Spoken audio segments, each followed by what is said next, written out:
Hola, ¿qué tal? ¿Cómo están? Les habla el Life Coach José Antonio Tabora desde el Hotel Aurora Deltas Marriott, nuestro patrocinador oficial, y la agencia de publicidad Sobnum en este programa Política Actual. Y hoy, con mis invitados de lujo, tengo nada más y nada menos que a mi directora y productora del programa, Elena Calderón. ¿Cómo estás? Un placer de estar nuevamente en el programa. Sí, y nada más y nada menos que el candidato que está causando controversia en Costa Rica, ¿verdad? Del partido Avanza. Él se llama José Aguilar Berrocal. ¿Cómo está, don José? Encantado, muy feliz de estar con ustedes, con mucha ilusión de compartir ideas y ojalá convencerlos de que Avanza es el camino, sin duda. Sí, hablando de Avanza y el camino, ¿verdad?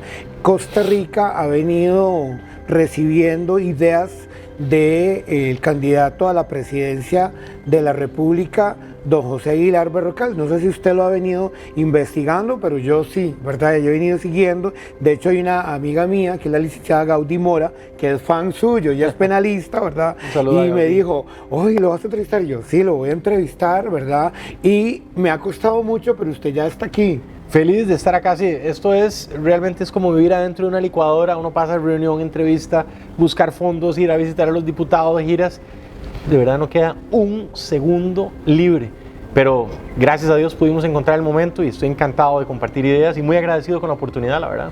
Sí, don José, cuando estamos hablando de este señor presidente de El Salvador que ha venido a revolucionar toda Latinoamérica, ¿verdad? Estamos hablando de Nayib Bukele. Él ha venido a implementar cárceles, ¿verdad?, en su país y a sacar toda esa bola de maleantes, diríamos, en Costa Rica, ¿verdad? Y a venir y traer una nueva estructura en su país. Para nadie es nuevo, ¿verdad?, que Nayib Bukele ha logrado convertir su país en un país con mucha seguridad, ¿verdad?, que es lo que nosotros no tenemos en Costa Rica en este momento por todas las situaciones que estamos pasando. Todo el mundo sabe, o pues, si usted no sabe, pues en mi programa se va a enterar que don José Aguilar Berrocal es el esposo de la prima de Nayib Bukele. Cuénteme un poco sobre eso. Bueno, yo estoy casado con Joana Bukele, Joana Carolina, que se va a enojar cuando vea este programa. Joana es costarricense. Los padres tuvieron que emigrar y salir por la crisis que había de la guerra y de la violencia en los 80s. Entonces, sus padres se vinieron para acá. Aquí nació. Joana ha hecho toda su carrera en Costa Rica y esta es una primera, digamos, aclaración, porque mucha gente piensa que es salvadoreña y en realidad es costarricense. Es tica ella. Sí, ella es prima hermana del presidente Bukele. Tienen una relación de primos muy cercanos y cordiales. Y nosotros tenemos una relación de respeto. Es un mandatario de un país amigo, muy querido, y siempre aprovecho para saludar a los salvadoreños, desearles todo lo mejor. Es un pueblo valiente, sufrido, les ha tocado una historia realmente trágica y hemos tenido una relación de respeto, cordial, pues no hay más allá de eso. Y siempre digo que hay que tener la sabiduría y la humildad de saber pedir consejo a la gente que hace las cosas bien. Y aunque hay muchas diferencias, porque El Salvador tiene ejército, el problema ya eran las maras, y aquí pues ni tenemos maras ni hay ejército, pero muchas de las tácticas de seguridad, de control territorial, de coordinación, de uso de información, pasaron de ser el país más inseguro de las Américas a ser el país más seguro de Occidente. Es una cosa casi milagrosa. Entonces hay que escuchar, hay que aprender de la gente que ha logrado cosas, y por supuesto que hay muchas críticas legítimas, hay gente que dice que hay cosas que no están bien. Entonces creo yo que lo que tenemos que tener es la inteligencia de saber cuáles son las cosas buenas que le sirven a Costa Rica, adaptarlo a nuestra cultura, a nuestra forma de ser, a nuestras instituciones, y lo que no nos sirve, pues de no usarlo, y con mucho respeto desearles que todos los ajustes que tengan que hacer, que el pueblo salvadoreño lo pueda resolver con el diálogo de la mejor manera, y nosotros enfocarnos en Costa Rica, en echar para adelante, porque nosotros más bien lo que tenemos es de ser el segundo país más seguro de las Américas, siempre detrás de Uruguay. Ahora nos convertimos en el segundo país más inseguro de América Central, y América Central es la nación más insegura de la humanidad, además de que somos el país que más drogas exporta en el mundo. Entonces, desgraciadamente estamos empezando a entrar en una espiral de violencia insólita que creo que un costarricense hace 10 años le hubieran dicho que uno podía ir a playas como Brasilito, Potrero, Parrita, y que la gente ya está pagando peaje como se pagaban los impuestos de guerra, como le decían en El Salvador y Tegucigalpa, era impensable. Bueno, eso es el día a día de la gente, viviendo con terror de los de gota a gota, y se nos está, como dicen, cayendo el naipe en la seguridad, así que vamos a tener que tomar medidas fuertes, drásticas, y aquí en Avanza nosotros sí vamos a pasar la raya en la arena, y los que tienen que tener miedo, siempre decimos, son los maleantes. No puede ser que la gente honrada, sana, que quiere hacer su vida en familia, salir adelante con trabajo y con educación, tiene que andar todo el mundo viendo en cada esquina y no sabes en qué momento te asaltan o te meten 5 tiros, y los delincuentes hacen lo que les da la gana, los agarran y a los 2 días están libres. Eso es realmente una burla a la gente. Así que sí vamos a tener una propuesta muy, muy agresiva. Tenemos que devolverle la paz a este país, y al mismo tiempo que estamos con esa mano fuerte, no hay que olvidarse de las causas de raíz. ¿Qué es lo que genera que un chiquito de 12 años esté sistemáticamente asesinando a sus compatriotas? Un hogar roto, falta de oportunidades educativas, 0 espacios deportivos, falta de proyecto de vida, que es el área que vos conocés mejor que cualquiera, y un muchacho lleno de psicopatologías que no pudo construir, digamos, un lazo social o una proyección positiva, y al no tener ni esperanza, ni valores, ni guía, es fácilmente reclutable por las estructuras de la delincuencia, el narcomenudeo y la sociedad. Entonces lo que se va a tener que dedicar a hacer es persecución policial, proceso judicial y sistema penitenciario.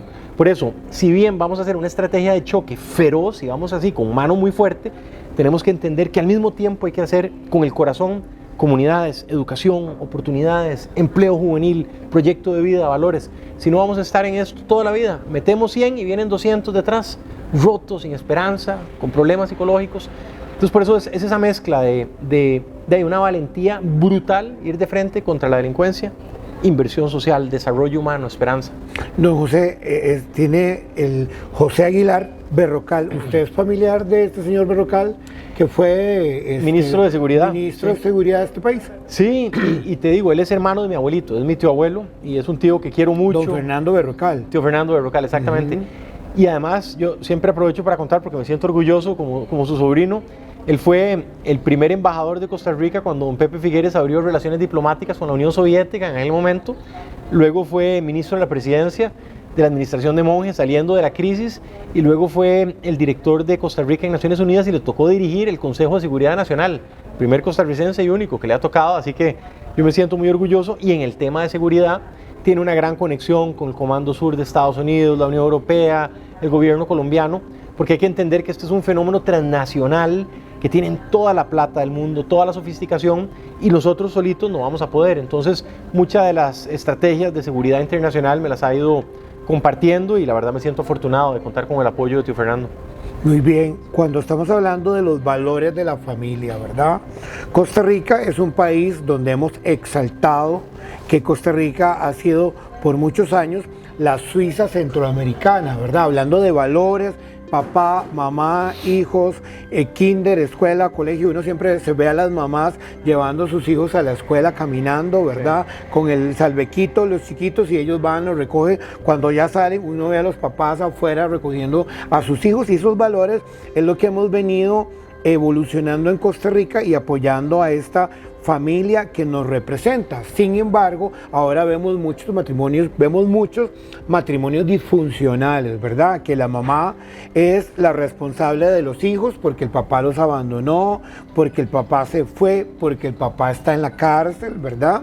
Y esos valores se han venido perdiendo porque no se ha fortalecido esta parte familiar que tanto nos representa. ¿Cuál es el mensaje que usted tiene para esos valores que debe tener el costarricense para poder seguir adelante y poder tener un país lleno de democracia, don José?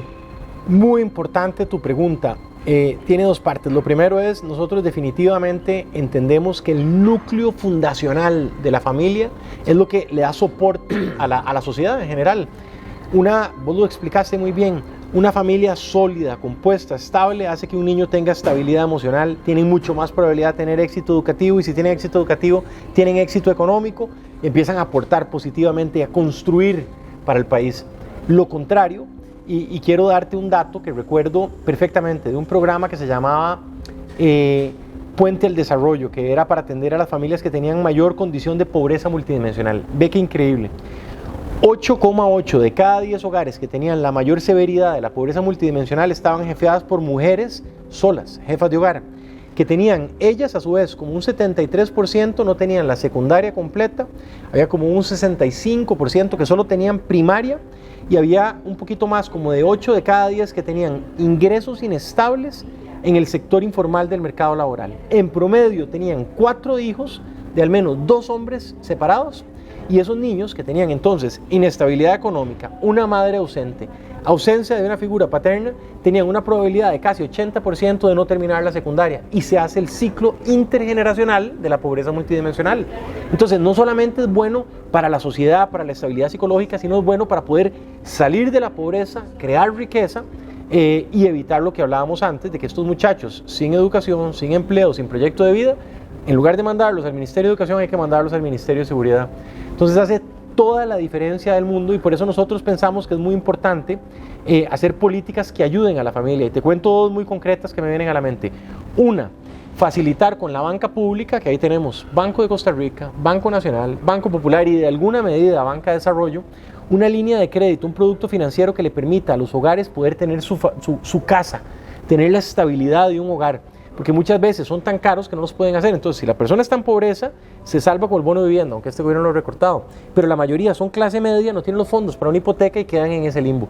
Ahí, cuando vos tenés la estabilidad de tener tu hogar, te puedes unir, te casás y es más probable que quieras tener hijos. Y el otro es, para las mujeres, una buena red de cuidado. Hemos visto que eso le da una estabilidad, y sobre todo si le das estimulación temprana, por ejemplo el Sensinay es una excelente política pública que también le han recortado los fondos, es importante, le da estimulación temprana, lectoescritura, muy buena alimentación, y las mujeres pueden tener la posibilidad de dejar al niño en buenas manos, se pueden capacitar y pueden ir a trabajar. Ese tipo, digamos, de estímulos que vos le das a un hogar realmente es la mejor inversión que puedes tener en una sociedad. Y nada más hay que ver qué es lo que hacen los países desarrollados. Anda a ver lo que hace Francia, lo que hace Bélgica, con un hogar que empiezan a tener hijos. No solamente le dan una posibilidad de que esté sin trabajar durante prácticamente un año, sino que le dan bonos económicos para que ese hogar se consolide e invierta en la salud y en la estimulación temprana de los niños, y son dinero en serio. ¿Y por qué lo hace un país desarrollado? No va a ser para fracasar. Entonces, aquí más bien estamos viendo como prácticamente los 3 o 4 deciles de menores ingresos crecen las mujeres solas, con esos datos que les decía, sin papá, sin educación, sin trabajo, sin estabilidad, y ese va a ser una vida rota, una vida sin posibilidades de tener éxito educativo, económico. Entonces hay que intervenir definitivamente. Y yo, bueno, yo soy creyente, yo soy católico, practicante, así que con más fuerza aún he visto y doy testimonio de que definitivamente esa es la llave a la estabilidad y al éxito. Muy bien, hablemos un poco sobre la difamación. En Costa Rica hemos venido viendo, ¿verdad?, política de difamación, daños y perjuicios, ¿verdad? Vemos que un partido político habla pestes del otro, un candidato político habla pestes del otro, ¿verdad? Y de repente vemos situaciones que a lo mejor no tienen sentido para nosotros los comunicadores y para la gente que está de espectadora, porque lo que queremos es las soluciones que viene a traer un candidato a la presidencia de la República para decidir por quién nosotros vamos a votar. Bueno, yo como coach de vía, digo yo, qué tremendo, ¿verdad? O sea, es que no tenemos tiempo para esto, y para qué desgastarnos escuchando un debate que no tiene sentido, ¿verdad?, a escuchar más bien qué cosas podríamos hacer por Costa Rica. ¿Cuál es tu opinión sobre la difamación, daños y prejuicios a los mismos políticos? Yo creo que eso explica que tengamos casi 1 de cada 2 costarricenses que están indecisos. Ese mensaje que te están diciendo, que los que están viendo, que son a los del gobierno, al PAC, a Liberación, al PUSC y no sé cuáles otros que han tenido más recursos para hacer más comunicación, que han salido en este espectáculo grosero, maleducado, hiriente, de lo que la gente le está diciendo, 1 de cada 2 es que por ahí no es. Entonces yo creo que estás dando en el clavo. Y además, si uno se pone a ver, yo tengo, o sea, lo digo respetuosamente, pero me parece que el liderazgo del actual presidente ha sido un liderazgo muy agresivo, lleno de burlas, hasta la iglesia, a los agricultores, que ha maltratado mucho a medios de comunicación, a personas con programas como el tuyo, y creo que eso definitivamente, la evidencia dice que no solamente nos ha puesto en una polarización y una crispación espantosa, sino que desde el punto de vista de salud no arregló nada, estamos con las peores listas de espera. Desde el punto de vista de seguridad, vos ya lo introdujiste, estamos en el peor momento de la historia de inseguridad de Costa Rica. En educación estamos en la peor crisis educativa desde que existimos como país, donde los muchachos salen y ya no saben ni leer, ni escribir, ni inglés, ni encender una computadora. el agro de pique, el turismo de pique, la infraestructura, vivimos como sardinas en lata, caminando en un embudo. Entonces, ¿qué podemos derivar? Esta peleadera no solamente no arregla nada, sino que se acumulan nuevos problemas y se agravan los problemas anteriores. Lo que hay que hacer es elegir pelearse con los verdaderos enemigos, el narco, los gatilleros, la corrupción, los mediocres, pero con los costarricenses articularte, sacar la mejor versión de los empresarios, de la academia, de las iglesias, de los padres de familia, de las asociaciones de desarrollo, y gracias a Dios es lo que mi carrera me ha permitido hacer. Yo tengo ya como 25 años de estar trabajando en proyectos concretos en comunidades urbano-marginales, costeras, rurales, en alianzas con el Ministerio de Educación, gobiernos locales, con agencias de cooperación internacional, con sector privado, y te puedo dar fe que si uno trata a la gente con respeto, si uno tiene una idea clara y la transmitís y sabes decirle a cada uno cuál es el rol, cómo le das un reconocimiento para que la gente se sienta valorada por el aporte que está haciendo, todo el mundo, no voy a decir que es fácil, al principio la gente tiene resistencia, pero en la medida que se empiezan a conocer y creas confianza, no solamente ejecutas con éxito ese proyecto, sino que una vez que la gente se conoce, empiezan a salir nuevas iniciativas de una manera muy orgánica, porque hay confianza, porque hay cooperación. Eso es lo que queremos hacer en alianzas público-privadas para salud, en concesiones y alianzas público-privadas para infraestructura, en lograr que la educación tenga las mejores mentes apoyando, abriéndole campos para educación dual a los muchachos. Pero no lo vas a hacer a base de insultos, como muy bien señalás. Entonces en Avanza nuestro espíritu es muy fuerte con los verdaderos enemigos, pero con compasión, con respeto con los compatriotas y sacar la mejor versión del costarricense como lo hemos hecho desde la Segunda República, que pensá, fue una alianza entre los comunistas, la iglesia y un gobierno revolucionario. Bajaron las armas, se escucharon, hicieron un acuerdo que nos dio muchos beneficios durante muchas décadas. Ese es el ejemplo que hay que seguir. Vamos a hacer el primer corte y cuando regresemos vamos a preguntarle a don José Aguilar Berrocal, candidato a la presidencia de la República por el partido Avanza, qué vamos a hacer con estas personas que ya vienen para la tercera edad, ¿verdad? Que no tienen una pensión, que no tienen un trabajo estable y que de repente no sabemos qué va a pasar porque es mucha población costarricense que en este momento son mayores de 50 a 60 años, ¿verdad? Y ya necesitan que un partido político como Avanza y un candidato a la presidencia como don José Aguilar Berrocal haga algo por ellos. Ya regresamos con más de Política Actual con el Life Coach José Antonio Tabora.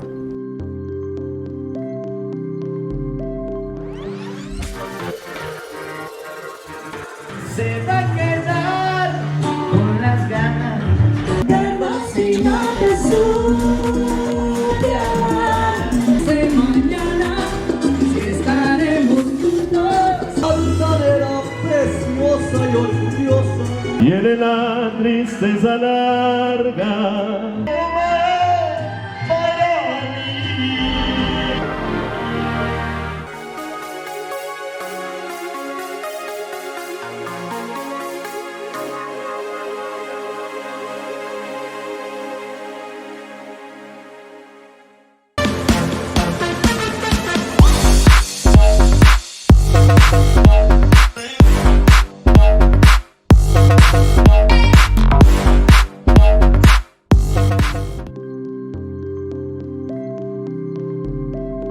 Bien, estamos en el segundo bloque de mi programa Política Actual con el Life Coach José Antonio Tabora y como invitado de lujo de esta semana estoy hablando del candidato a la presidencia de la República, José Aguilar Berrocal, del partido Avanza, y tras bambalinas estábamos hablando con mi directora y productora del programa, doña Elena Calderón, ¿verdad? Estamos hablando de los lugares donde vivimos y ella dijo, ¿qué vamos a hacer con...?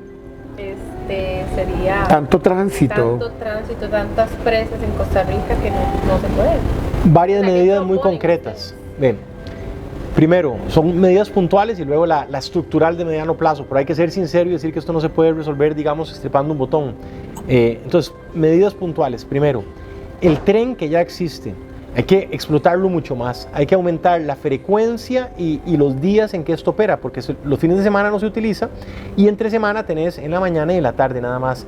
Hay que hacerlo muchísimo más frecuente, fines de semana también, hay que mejorar la comodidad, muchas veces van cerradas las ventanas y la gente va como sardina en lata, Eso definitivamente hay que mejorarlo, hay que dar la seguridad. Muchas veces uno escucha con frecuencia que hay asaltos y demás, y eso definitivamente desestimula a que la gente lo utilice. Entonces, eso por un lado. Segundo, tenemos un problema que hay que atender. Ya tenemos 100 líneas de transporte público, de buses, que han cerrado. Eso es verdaderamente catastrófico, porque ¿qué le queda a la gente que quiere ir de un lugar a otro?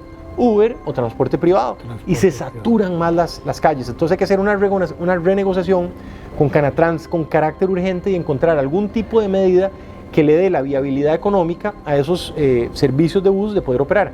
Lo que hay que entender es esto: un busero que le piden que haga turnos en horarios en donde hay menos personas que van a utilizar el servicio, si no se le reconoce o se le compensa al menos los mínimos de los costos, combustible y el chofer, lo que va a hacer es que va a ser un negocio ruinoso y lo cierra. Entonces hay que hacer un modelo económico que entienda que eso es súper importante, y muchas veces también, si uno quiere que los servicios que están en zonas aledañas a los hospitales, que son fundamentales, que estén funcionando, hay que hacer algún tipo de compensación. Esa es una segunda medida. Otra medida tecnológica muy interesante es que se pueden hacer alianzas público-privadas con plataformas tecnológicas, por ejemplo, como Waze o como la de Uber, y se pueden hacer sistemas de semáforos inteligentes, y no es que va a ser la solución completa, pero parcialmente van ganando 5 segundos, 10 segundos, y eso empieza a optimizar, digamos, el flujo vehicular. Tercero, hay rutas que pueden ser utilizadas únicamente por buses de transporte público, y una muy fácil de visualizar es la que sale desde la rotonda del puente Juan Pablo II hacia Alajuela o más para allá. Si eso tiene un bus que esté yendo y viniendo todo el día con una única ruta, que en lugar de durar 2 horas, dura 10, 15 minutos, todo el mundo va a preferir usarla, y luego ya se mueve por algún otro bus o ahí toma un Uber, digamos, conectándose en esa estación particular. Ese tipo de medidas son sumamente exitosas. Hay que entender que hay algo que suena medio raro, pero la política monetaria actual, que privilegia la importación, está afectando, porque todo el mundo compra los vehículos chinos eléctricos o estas motos chinas ahora, que también nos están saturando, y muchas de las agencias ahora te dan el carro casi que ni siquiera sin prima. Entonces eso ha estimulado que un montón de personas tienen esta aspiración que todos tenemos, y me parece muy comprensible, de tener su propio carrito, y se nos saturó. Entonces hay un tema de política monetaria que hay que ver con mucho cuidado. Y de las medidas más estructurales, a mí me parece muy interesante una que me presentaron de hecho en Canatrans, que se llama BRT, que son estos buses rápidos que transcurren sobre los rieles del tren. Entonces son modernos, son eléctricos, tienen mucho menor contaminación, y uno se los imagina como un bus como estos cuadrados feísimos. Son súper modernos, se ven estéticamente muy atractivos, son además una fracción del costo del tren. Lo que he podido ver en los estudios de factibilidad que me pasaron, cuesta el 20% de lo que costaría tener el tren tal y como lo estaban planteando. Entonces es mucho más barato, se puede tener en operación entre 8 y 14 meses, dependiendo cómo se dé la contratación administrativa, lo cual es de corto plazo, y eso ya está creciendo muchísimo en países como México, como Colombia, como Perú, entiendo que también lo han utilizado. Entonces es una buena práctica en América Latina, ha demostrado ser funcional, es mucho más barata. Y la medida ya de largo plazo, yo tengo una muy buena relación con los directores de la Unión Europea, y ellos tienen un estudio de factibilidad para un transporte multimodal ya súper grande del área metropolitana, que tiene una mezcla de tren eléctrico, buses como el que acabo de decir del BRT, y hace una redefinición, digamos, de las rutas para no meter a los buses a San José, sino que lo toman en estaciones desde la periferia del área metropolitana. Y nosotros lo que estamos planteando es que si hay un estudio de factibilidad serio, hecho por la Unión Europea, por especialistas, lo que queremos es tratar de unificar toda la voluntad política para que eso se pueda ejecutar de una vez por todas.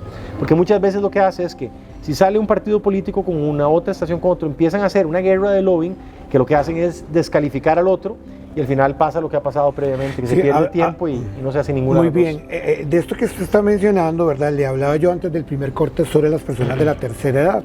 Ellos son los que más utilizan el transporte público, los que más se montan en los buses. Así es. Los que ya tienen menos posibilidades de vida, ¿verdad? Por su edad.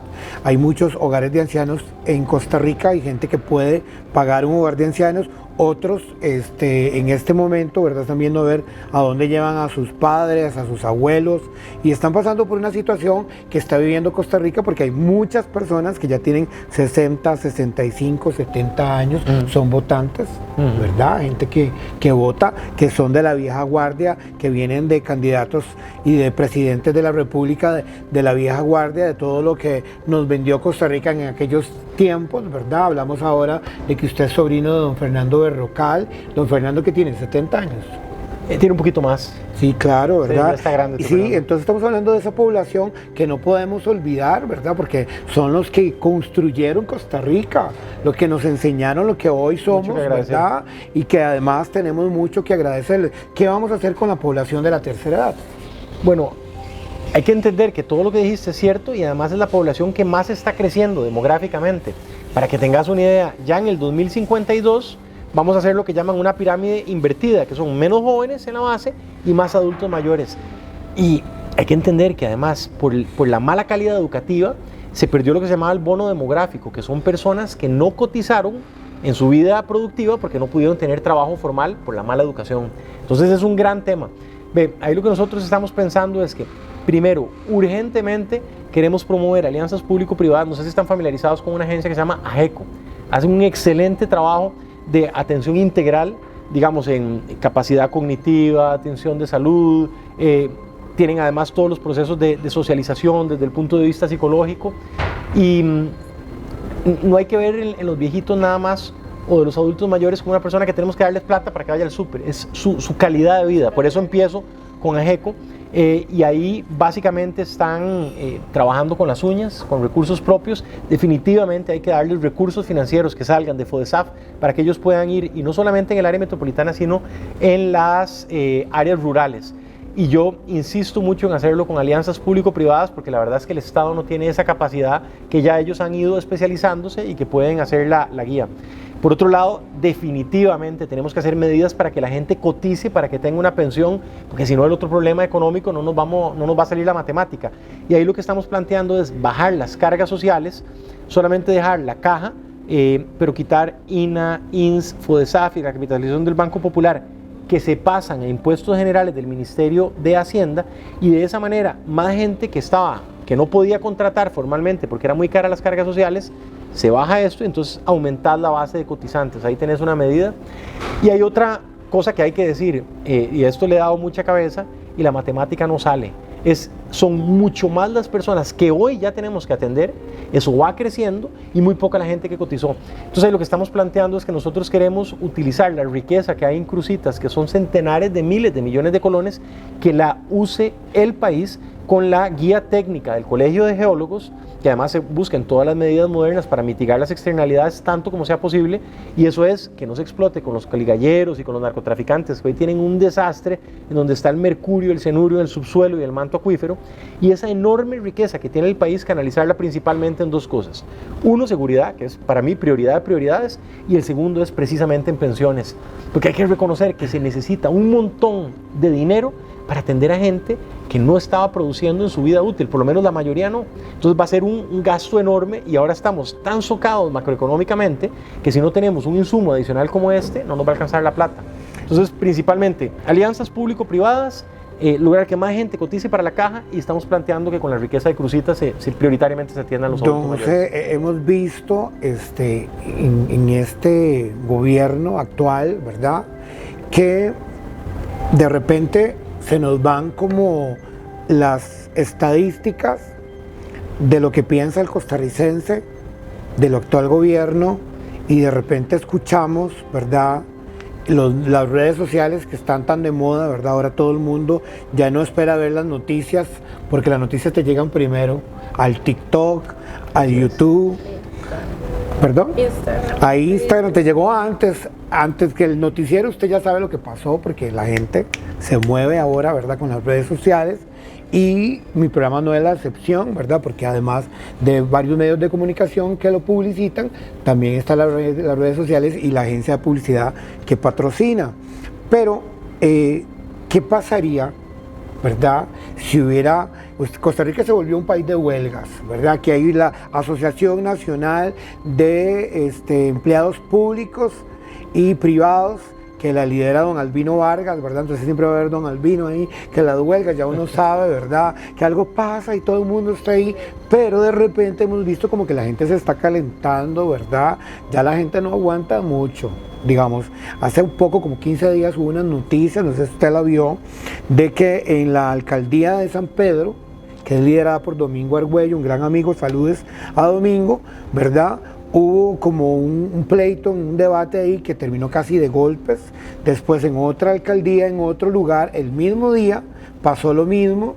Y a uno le preocupa, ¿verdad? Cuando ya vienen las huelgas y que la gente no se aguante y de repente, hace un tiempo me invitaron a entrevistar al presidente de la República y cuando llegué a la casa presidencial había una manifestación afuera y yo iba de traje y corbata, entonces cuando iba pasando alguien dijo, usted es un pingüino de ese viejo, apedréenlo, matémoslo. Yo dije, no, señora, yo no tengo nada que ver en eso, lo vengo a hacer una entrevista, ¿verdad? Y de repente pasar en la casa presidencial con perros para ver si usted lleva bombas, si está pasando algo. Entonces uno dice, uy, no, qué tremendo. Ya no se parece a la Costa Rica de antes, ¿verdad? Y a uno le da pavor que una persona que no esté preparada para gobernar Costa Rica y que no esté entrenada para ver esas crisis en Costa Rica, de repente se le vaya a salir de las manos. Se lo digo porque estamos a la par de un país como Nicaragua, ¿verdad? Y tenemos referencias de Venezuela,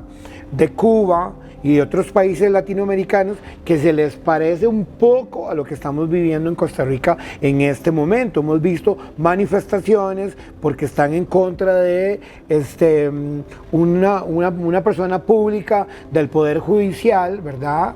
Y de repente vemos a la gente manifestándose y quejándose, pero uno le da pavor que Costa Rica se vuelva en una Nicaragua o en una Venezuela, ¿verdad? ¿Por qué? Porque ya hemos visto a la gente con hambre, con mucha necesidad, sin trabajo, gente que no recibe un salario quincenal porque son empresarios y entonces hay mucha gente que está haciendo, dijo, usted mencionó Uber y Driver, ¿verdad? Que están haciendo lo que sea por conseguir dinero o no les pagan el seguro, correcto, y entonces de repente los vemos haciendo cualquier cosa por conseguir plata y de ahí vienen los sicarios, ¿verdad? La venta de drogas. Si venden drogas es porque alguien la compra y alguien la vende, ¿verdad? Entonces esto está pasando en Costa Rica. Yo dije, bueno, Costa Rica se convirtió en un país súper inseguro, pero no solamente por la inseguridad, sino porque no hay empleos, ¿verdad? Hay una crisis de empleos y si usted no es brillante para hacer emprendedurismo y hacer su propio negocio y usted depende del capital de un jefe que lo maltrata, que no le da su aguinaldo, que no le da sus valores, sus principios, sus respetos y que usted tiene que sujetarse a lo que hay, entonces, ¿qué podríamos hacer? Vamos a hacer el siguiente corte y con eso nos quedamos, ¿verdad? ¿Qué vamos a hacer de esta crisis que se puede convertir en algo peor de lo que ya estamos viviendo? Ya regresamos con el Life Coach desde el Hotel Aurora Deltas Marriott, patrocinador, y la agencia de publicidad Somnum con mi programa Política Actual.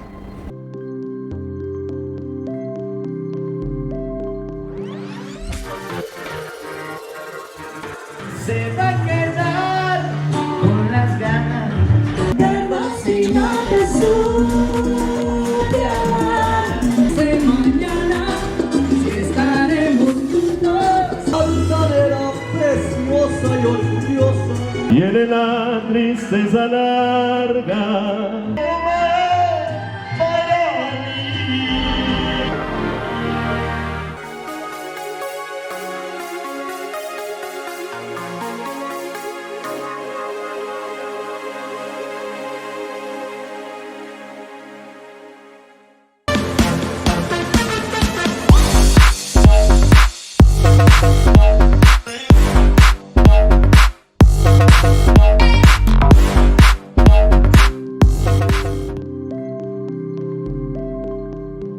Bien, estamos en el tercer bloque de mi programa Política Actual con el Life Coach José Antonio Tavora y mi invitado de lujo, don José Aguilar Berrocal, candidato a la presidencia de la República por el Partido Avanza, y estábamos hablando sobre las huelgas, las crisis, la falta de empleo y sobre todo ese temor, ¿verdad?, que uno tiene en este momento de salir a la calle y que de repente explote una bomba y venga terrorismo y todo eso que uno no se espera, pero así empezaron otros países, ¿verdad? Don José Aguilar. Yo creo que Costa Rica tiene que verse en el espejo de Ecuador. Me parece que es una situación desgraciadamente similar a la que estamos viviendo, en donde hay una penetración pesada del narcotráfico, de la delincuencia organizada, y están tratando de desestabilizar completamente al gobierno de esa república hermana. ¿Y por qué lo digo? Porque si nosotros verdaderamente queremos sacar este cáncer, no va a ser, digamos, realista esperar que nos manden en Uber, envuelto en papel celofán, la AK-47. Se las vamos a tener que ir a quitar a balazos, con el uso de la fuerza. Y Costa Rica tiene que estar claro que si queremos tener un país seguro, vamos a tener que pelear para tener ese país seguro. ¿Está preparado usted para eso? Decidido, para pelear, para meter a todo el mundo preso. Van a ver a un presidente valiente y ir al frente del batallón con los policías, y por supuesto que me da miedo porque no quiero que me asesinen, pero ese es el riesgo que uno tiene que jugar, y ya tengo que estar con seguridad, ya estoy con amenazas. Y así es esto, o sea, desgraciadamente estamos en otra Costa Rica diferente de la que crecimos, y la situación de hoy es una situación violenta, insegura, que hay que enfrentarlo, coger el toro por los cachos, ir con fuerza y saber que esos sí son los enemigos, y a esos sí les vamos a aplicar toda la fuerza ferozmente, que es legítima, que tiene el Estado. A mis compatriotas, a los medios de comunicación, a las iglesias, a los agricultores, con ellos no es el problema, es con los narcotraficantes y los corruptos y los gatilleros, y hay maneras de hacerlo. Primero entendiendo que Costa Rica sola no va a poder, hay que estar bien aliado con el Comando Sur de Estados Unidos, con la Unión Europea. Típicamente Colombia había sido un país amigo. Con la DEA, con la DEA, indudablemente. Y eso nos ayuda a tener información satelital para evitar que la droga siga entrando libremente como entra hoy, hacer un buen trabajo en aduanas, puertos, muelles, con apoyo de la Unión Europea y especialmente de Holanda, que son los especialistas. Se pueden usar drones, con blockchain hay una cadena de custodio mucho más precisa en todos los contenedores que van entrando. Y luego, al interno del país, hay que hacer ese Consejo Presidencial de Seguridad ampliado, que se coordina muy bien con el Poder Judicial en la Asamblea Legislativa, y en el Poder Judicial lo primero que hay que hacer es esta puerta giratoria, que agarran a un maleante y a los 2 días está libre. Eso es un insulto a la inteligencia del país, desmoraliza a los policías, desmoraliza a los investigadores del OIJ, y por supuesto que todo el mundo se ríe de la ley porque saben que nada les va a pasar. Eso es lo primero que hay que cambiar. El que hace cosas aquí en Costa Rica tiene que pagar las consecuencias, sea del apellido que sea, venga de donde venga, del partido que sea. Y por ejemplo, vamos a ver, yo les digo para que vean que no solamente es el narco, es la corrupción que ya está metida en el gobierno. ¿Cuál fue el partido que puso a este hombre Celso como ministro de seguridad? Por el amor de Dios. Luego a su mamá la hicieron en el siguiente gobierno del PAC ministra de Justicia, y a él lo nombraron magistrado de la Corte Suprema de la República de Costa Rica. Es que es increíble. Y vean cuando él va a hacer sus testimonios, ahora que se lo lleven extraditado, con cuál viceministro es el que coordina, cómo abren todo el corredor por Punta Burica y por Bahía Drake para que entre toda la droga al país. Hay que entender el nivel de avance y penetración que tiene la delincuencia organizada en los 3 supremos poderes de la República. Por eso es tan importante que el Consejo Presidencial de Seguridad se instale, que se hable bien con la Asamblea Legislativa para aportar los fondos en los presupuestos, con el Poder Judicial para que la gente que lo agarremos quede ahí apresada y no salga, y luego hacer un uso intensivo de datos, se llama C5, que tienes una base de datos multimodal con inteligencia artificial, videovigilancia, y uno puede focalizar en cuáles regiones específicas la cosa está fuera de control, y ahí viene la parte que sí es el uso de la fuerza, como dicen los muchachos en la calle, sacar el mazo, que es el control territorial. Si ya pudiste ubicar, y más o menos, digamos, en el 3-4% del territorio del área metropolitana se da el 40% de los asesinatos y los delitos, bueno, ahí hay que hacer un cerco, presionar y asegurarse que no sean los maleantes los que definen quién entra, quién sale, quién puede ir a la escuela en la tarde, si te van a cobrar un peaje o no, los impuestos de guerra como cobraban en América Central, y ellos son los que tienen que ir con miedo, y si vamos a usar la fuerza, si vamos a meterlos presos, y hay que entender que o lo hacemos o ellos son los que van a seguir determinando qué pasa con la vida de los costarricenses. Y definitivamente es inaceptable que hoy la gente honrada vivamos todos con miedo y ellos riéndose haciendo lo que le da la gana. Eso hay que invertirlo, y se va a hacer con el uso de la fuerza, hay que estar claros. Don José, para llegar a ser candidato a la presidencia de la República, usted tiene que tener un buen equipo de producción, ¿verdad? Yo siempre pongo de ejemplo mi programa porque, bueno, usted ya estaba en la Carpio y mi relacionista público estaba en la Carpio con él. Yo le dije, ella es muy buena, ¿verdad? Fantástica, Aquí sí. está la directora y productora del programa, la agencia de publicidad, el Hotel Aurora Delta Marriott, y yo siempre le digo a la gente que esta producción cuesta, ¿verdad? O sea, organización, preguntas periodísticas, redes sociales, manejo de redes sociales, etcétera, ¿verdad? Y todo lleva un trabajo que viene antes, durante y después. Y además usted me estaba preguntando cómo había empezado. Yo le dije, ya son muchos años, entrevistando a candidatos a la presidencia de la República, ministros, diputados, jueces, abogados, fiscales, ¿verdad? Tuve un programa también que se llamaba Oficina Jurídica Virtual. Entonces uno empieza como a consumirse en el producto y vemos ahora una persona como usted organizada, con ideas contemporáneas, vanguardistas del 2026, porque a los jóvenes no les interesa, dijo usted, los apellidos, no les interesa el bipartidismo, no les interesa más de lo mismo. Hay gente que te dice, ay no, qué pereza, a mí no me hable de eso, porque ni siquiera se informan. Esa población de producción que tiene usted, ¿quiénes son los futuros diputados que usted muestra como cartelera, ¿verdad?, a la Asamblea Legislativa, y qué va a hacer por los jóvenes en este momento?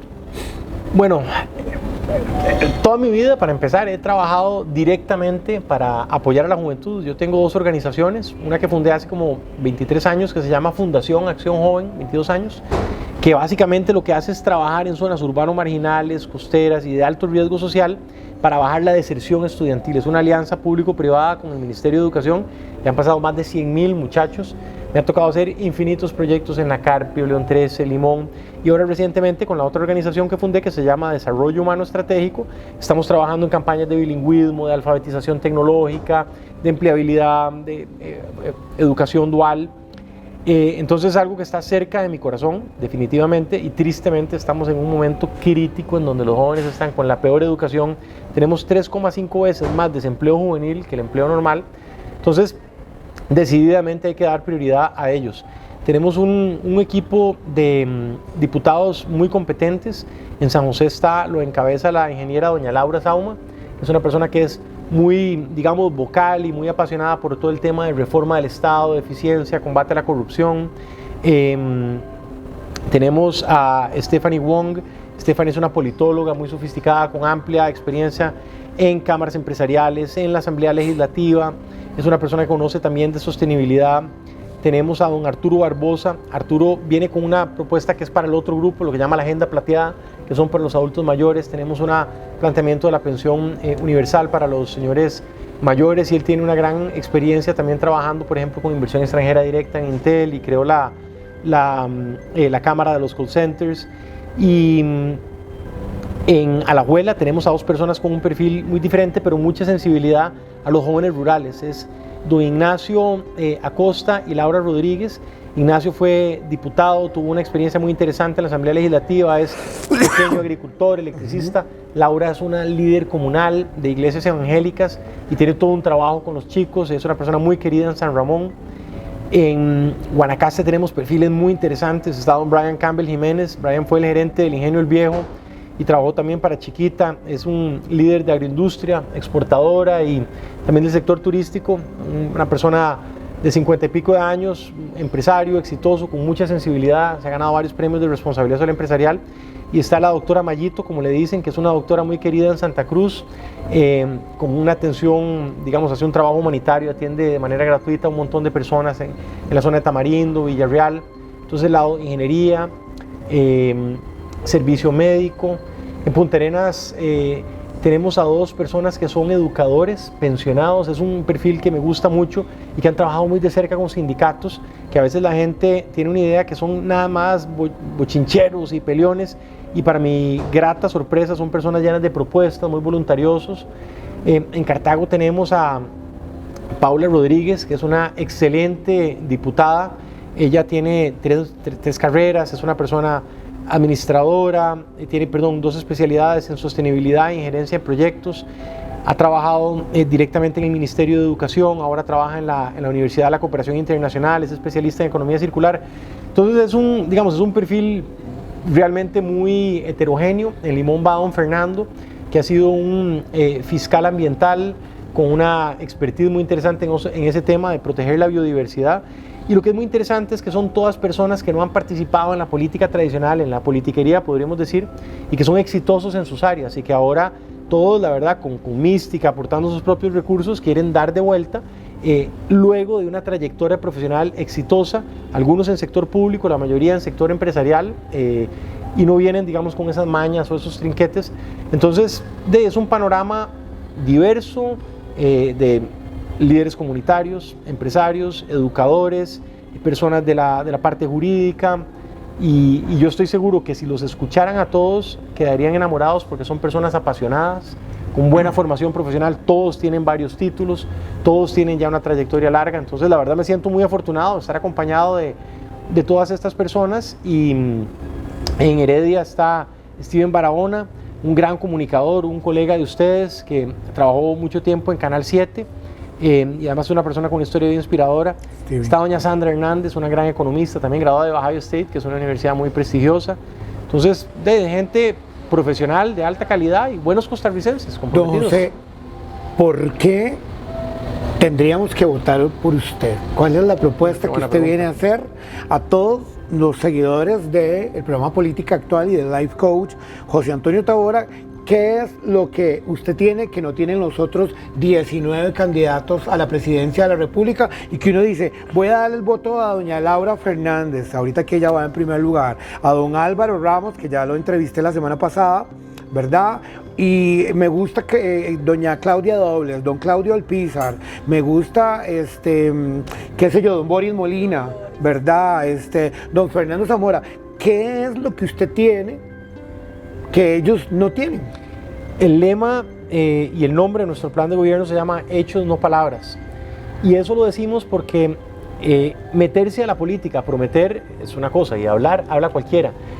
Si ustedes revisan en las redes sociales o en internet y ponen José Aguilar Berrocal, Acción Joven o Desarrollo Humano Estratégico, Reactivemos la Esperanza, Conectemos la Esperanza, van a ver que ya tengo literalmente como 25 años de estar arremangado, batiendo barro, con proyectos concretos, reales en el área de educación, prevención de la delincuencia, empleabilidad, conectividad rural, bilingüismo, alfabetización tecnológica, trabajando con gobiernos locales, con iglesias, con cooperación internacional, siempre con líderes comunitarios.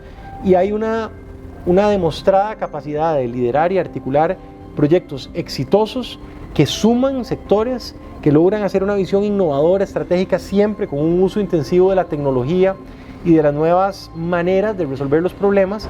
Y después de toda esa vida de estar liderando, creando organizaciones, promoviendo estrategias innovadoras, es que entro a la política, primero con una sensación de que quiero dar de vuelta, porque Dios ha sido muy bueno conmigo y Costa Rica es un país maravilloso que me dio todo para poder salir adelante, y ahora que estamos con el país lleno de problemas, creo que hay que involucrarse y dar de vuelta. Y además con la convicción de que sí es posible lograr cosas, porque ya lo he hecho. O sea, gracias a Dios, por ejemplo, en la pandemia hicimos un programa muy bonito que se llamaba Reactivemos la Esperanza, por si lo quieren ver. Salió mucho en un montón de medios de comunicación y hay un montón de entrevistas. 130,000 personas pudieron comer de una manera innovadora, que en lugar de darle la bolsita al súper, hicimos una alianza con restaurantes y suditas de zonas rurales y costeras que estaban colapsadas. Le dábamos un código QR a la gente, lo cambiaba por un plato de comida, y toda la cadena de abastecimiento se reactivaba, que llevaba la tortilla, el pescado, el arroz y tal, que eran proveedores locales, la cocinera, la salonera. Y entonces, en una alianza con el BAC, que nos daba la plataforma financiera, la gente me daba las donaciones, la plataforma tecnológica pagaba cada plato de comida en tiempo real, y teníamos una trazabilidad con una plataforma en Power BI que podía saber exactamente quién donó, a cuál sudita le pagó, cuántos trabajadores se encadenaron, y luego íbamos con la comunidad a hacer servicio comunitario de vuelta, arreglar paradas de autobús, pintar las escuelas en Cincinnati. Ese tipo de trabajo que tiene impacto humano, que genera reactivación económica, que está basado en plataformas tecnológicas, una cosa es decirlo y prometerlo, otra cosa muy diferente es hacerlo consistentemente a lo largo de 25 años, y yo me siento con el derecho moral de plantearlo así, porque lo he podido hacer gracias a Dios. Indudablemente el Señor ha sido bueno conmigo, me ha abierto miles de puertas y me ha dado la posibilidad de realizarlo, pero ahí están los resultados, y sé que puedo traer esto para ayudar al país. Tengo la absoluta certeza que puedo sentar a los empresarios, con los académicos, con los ambientalistas, con los gobiernos locales, con los universitarios, con los padres de familia y líderes comunitarios, y lograr que trabajemos juntos.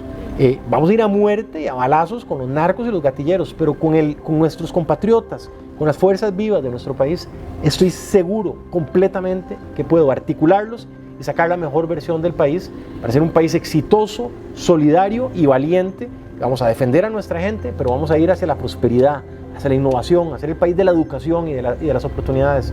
Estoy seguro que lo puedo hacer. Don José, hay una comunidad de la cual yo siempre hablo, ¿verdad? Que es la comunidad de fe, ¿verdad? Que usted ha mencionado en toda la conferencia que estamos haciendo en este momento, en el podcast y mi programa de televisión, ya para terminar, ¿verdad? Ha hablado de la fe, de Dios, de que usted es una persona que trabaja para las cosas de Dios, y eso me motiva a mí, ¿verdad? Porque yo también hago lo mismo, ¿verdad? Y yo dije, bueno, que dice que, porque a veces uno dice, es que el único loco soy yo, pero cuando uno escucha que hay otras personas que son personas de fe, que creen en Dios y que ven esta parte fundamental, porque usted no puede dar lo que usted no tiene, usted da lo que usted tiene. Y para mí la parte espiritual es muy, muy importante, porque es lo que sostiene a uno como persona, como su calidad de vida. Dice la palabra en 2 de Crónicas 7:14, si mi pueblo se humilla y ora, entonces yo oiré desde el cielo y estarán atentos mis oídos hacia sus oraciones. También dice el Salmo 91, que andarás sobre víboras y leones y pisotearás cachorros y dragones, pues a mí se acogió, yo te libraré, dice el Señor, yo te protegeré, me llamarás y yo te responderé y haré que esta pueda ser tu salvación. ¿Cuál va a ser la implementación suya en la parte política con la parte espiritual? ¿Cómo lo va a lograr? Qué bonita reflexión hiciste. Yo lo veo así. Son varias partes de la respuesta. Primero, cuando uno corre en esta posición, hay que saber que uno no corre para ser un pastor o un sacerdote. Vas a ser el presidente de la República Democrática, que es una institución civil. Pero yo no soy un camaleón, yo soy creyente, y eso es lo más importante en mi vida. Entonces, mi responsabilidad es que a los católicos, a los evangélicos, a los agnósticos, a los ateos, voy a trabajar para que tengan un país seguro, un país que le dé la mejor educación posible, que tenga una economía vigorosa, llena de oportunidades. Y yo tengo que dar a todos los costarricenses por igual las oportunidades. Tengo 2 líneas rojas, eso sí. No estoy dispuesto a aceptar nada de estas ideologías que le dicen a un chiquito que se convierte en chiquita o que se puede operar los genitales y hacer una operación quirúrgica sin permiso de sus papás. Ahí yo salgo con una metralleta y estoy 100% opuesto a eso, y soy pro vida, soy 100% pro vida, la verdad, y soy transparente en eso. No abortos. Pero entiendo que todos tienen que tener un gobierno que los respete, que les da igualdad de oportunidades, no ir a perseguirlos ni maltratarlos, y eso es importante para mí.